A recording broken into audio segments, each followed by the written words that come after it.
Welcome to Ride and Go with Whitlow. This video covers the highlights from my Seattle to Cle Elum ride in Washington State. It was a 3-day trip. Day 1 would take me from downtown Seattle to Issaquah. Day 2 took me on to Cle Elum.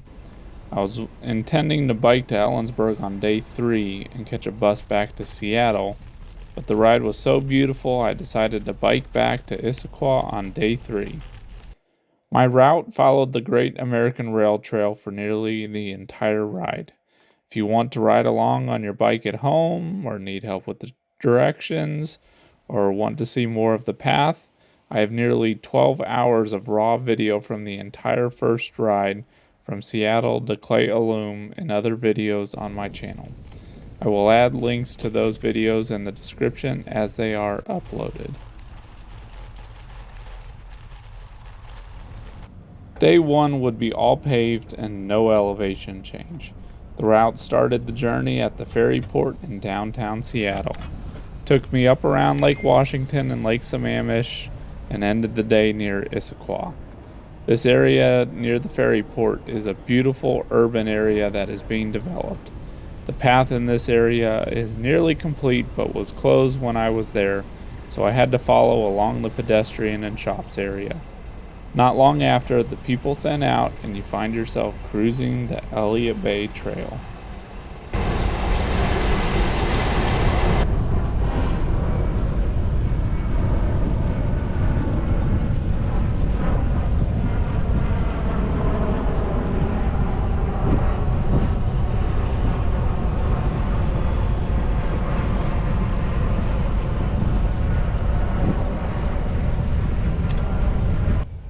I passed a rail yard that had fuselages for Boeing airplanes. This was pretty cool to see. I had a ticket for an Everett factory tour where they assemble airplanes after my trip was over, but sadly the employees went on strike and they weren't available to conduct the tour.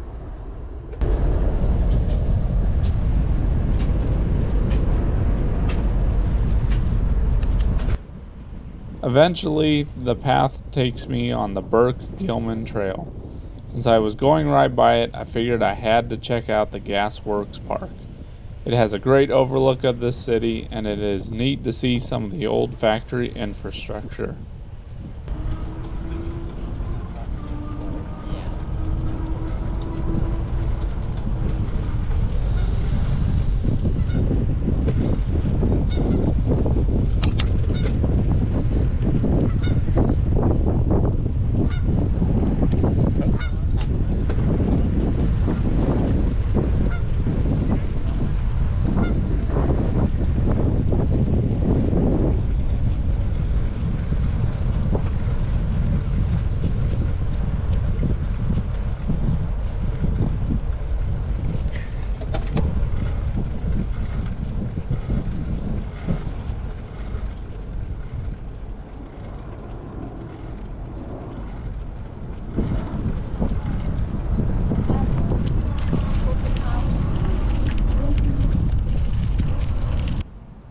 After hopping back on the Burke-Gilman Trail, the trail then takes you through the University of Washington campus.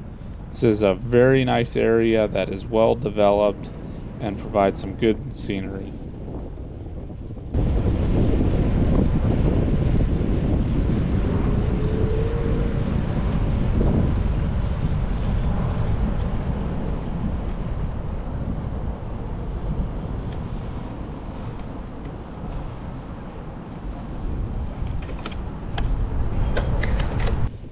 After a little while, the trail follows Lake Washington, with the trail being right above the lakefront properties for many miles.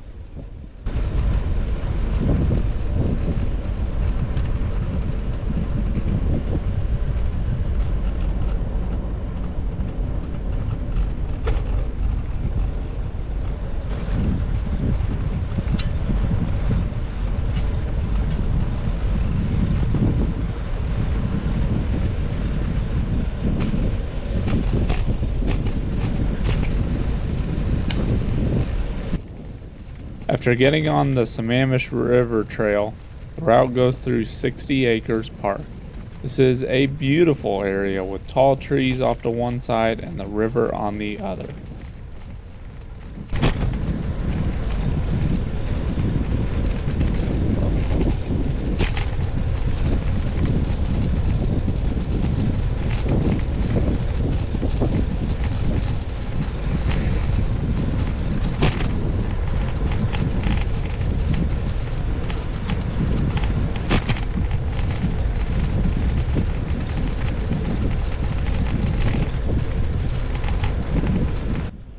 The Maymore Connector Trail then got me to the East Sammamish Lake Trail. This was another wonderful section. They even had a public dock area where you could stop and walk out onto the water. Would you all mind doing me a favor? Hit that like button and subscribe. It helps me know that you like this video and want to see more.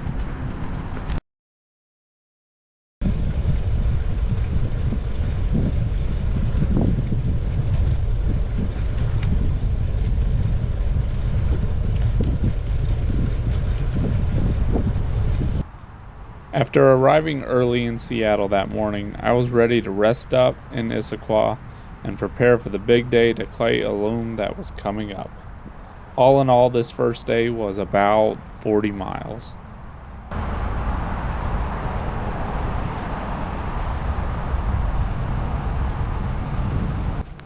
Day 2 started off foggy and damp. It rained the night before, but thankfully not very much. I decided to get a later start, leaving sometime after 8. I would later regret this choice, arriving in Cle Elum at dark. This day would have approximately 80 miles and nearly 4,000 feet of elevation gain, with a net of over 2,000 feet. To start, I jumped back on the East Sammamish Lake Trail. This quickly led to other trails such as the Issaquah Preston Trail.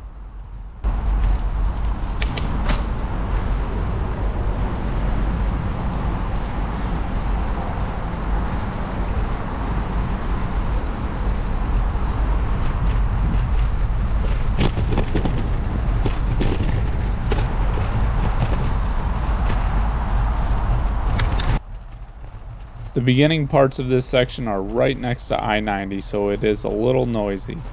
Eventually, the uphill climb starts and the pavement ends. Somewhere around this area, I took my sweatshirt off and jammed it between my bags and my seat. My wife, the night before, told me to make sure I tied it to my bike so as not to lose it. Well, folks, I didn't listen and it fell off somewhere in the next 10 or 15 miles and I never found it, even on my ride back the next day. It was my favorite hoodie, so as a lesson to you all, make sure you listen to your spouse.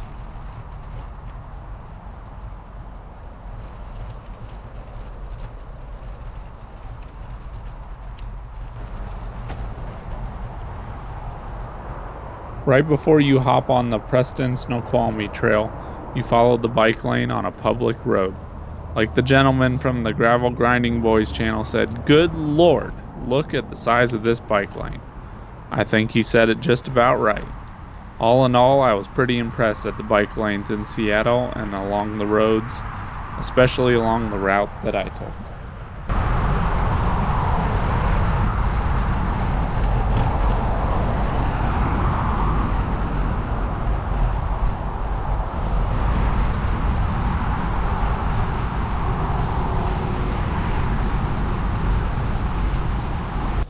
The Preston Snoqualmie Trail finally gets you away from the highway into the peace and quiet for a bit. Sadly, there is a trail closure, at least the year that I went in 2024, and you had to take a detour on a very busy road with practically no shoulder.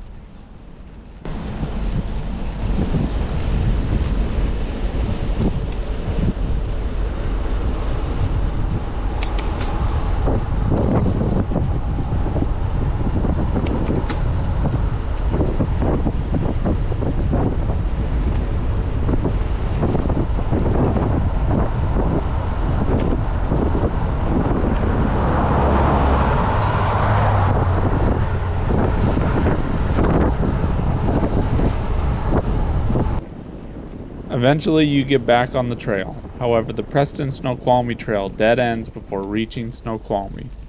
The Great American Rail Trail takes you up through the Deep Creek Trail. Folks, this is just a wooded trail that is severely uphill. I decided to walk my bike up nearly the entire way. These clips are just a few moments from the brief downhill sections.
The trail eventually pops you out in a residential area.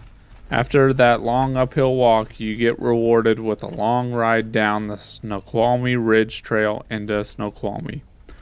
Personally, I don't like up and down riding, and I hope someday they finish the Preston Snoqualmie Trail.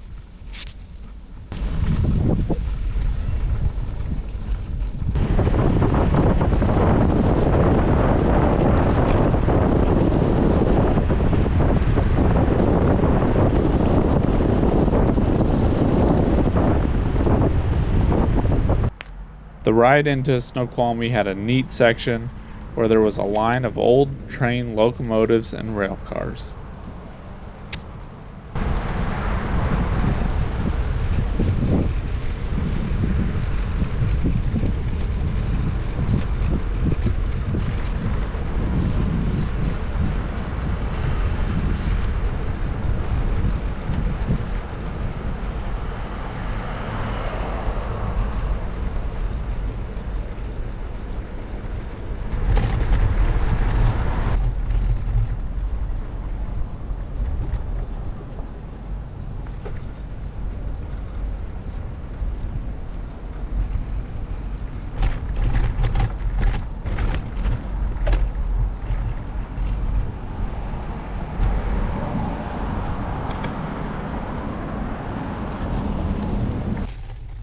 After leaving Snoqualmie, I jumped on the Snoqualmie Valley Trail.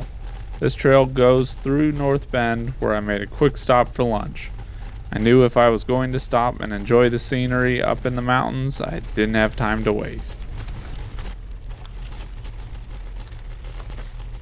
Unfortunately, there was another closure for just a 2-week window, but of course it was during my ride. The detour took me up another very busy road with no shoulder. I was relieved to get off of that. Eventually, I ended up at the Rattlesnake Lake trailhead where the Palouse 2 Cascade Trail begins. The Palouse 2 Cascades Trail extends from the Cedar Falls area all the way to the Idaho border at the east. Weeks before this trip, I was considering doing the whole trail, but the trail gets very undeveloped, unlike these westerly sections. Also, I didn't have the time nor the proper bike to do the entire thing on this trip. Now on the Palouse 2 Cascades Trail, I started the climb up the mountain. Since this was a Friday, there weren't too many people on the trail. Based on my research, this section would provide the best scenery, and boy, it didn't disappoint. The trail in particular has multiple bridges that provide amazing views. Even in these sections, the trail can get a little noisy at times from Interstate 90 that is down in the valley below. For this section, I'll just let the video do the talking itself.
At the highest elevation point near the Snoqualmie Pass, you go through the Snoqualmie Tunnel.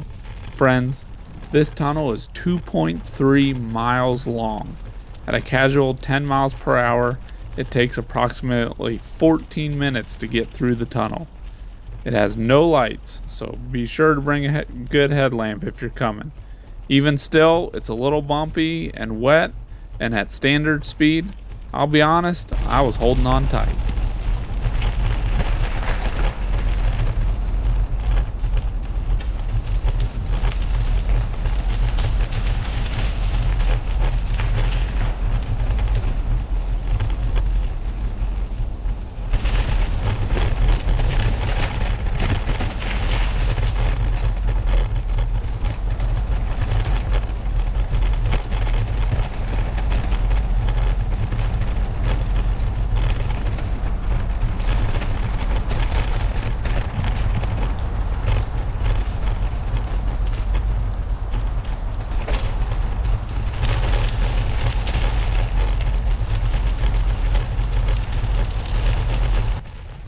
On the other side of the tunnel, you find yourself in Hyak.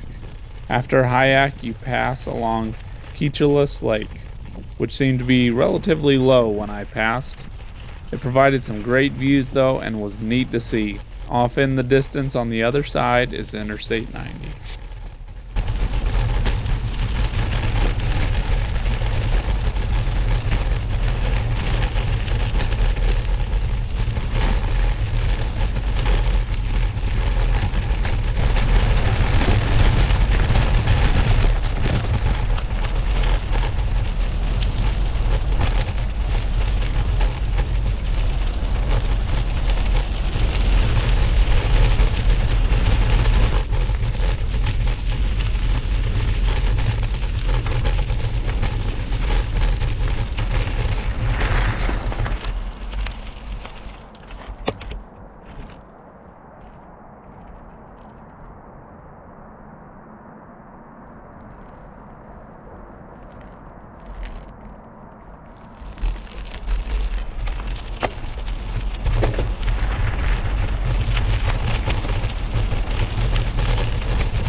From here, it is marginally downhill into Cle Elum, but not much that you notice it. The landscape certainly changes at this point and it becomes more desert-like as you go. Since I was struggling to get to Cle Elum before dark, I didn't stop too much during this section. This was also part of the reason I wanted to bike back the next day rather than continue on to Ellensburg and catch a bus back to Seattle. I wanted to see these sections again at a slower pace and it was the right choice. Plus, I had a net climb of over 2,000 feet in elevation. I might as well reap the reward and go back down using the downhill, right? Honestly, it still was not as easy as I anticipated. Though downhill, the gravel terrain still takes a lot of energy out of you.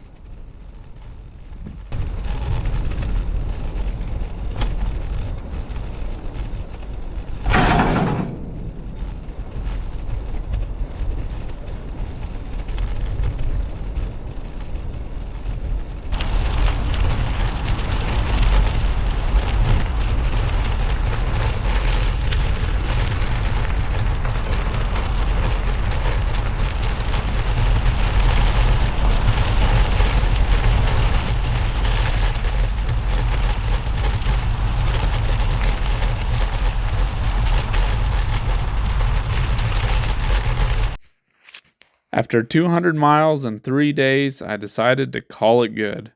I enjoyed this trip and the scenery was absolutely wonderful, both urban and rural. On my flight out of Seattle, I'm pretty sure we flew over the Cedar Falls area and you could see what I believe was the Palouse 2 Cascades trail. It felt good to look down and see the long expanse of nature that I had covered. I hope you all enjoyed this video. I encourage you to check out my other videos and leave a comment down below. Are you planning on doing the Palouse 2 Cascades trail? Have you done this trail before? Let me know all of your thoughts. Thanks for joining and have a great ride.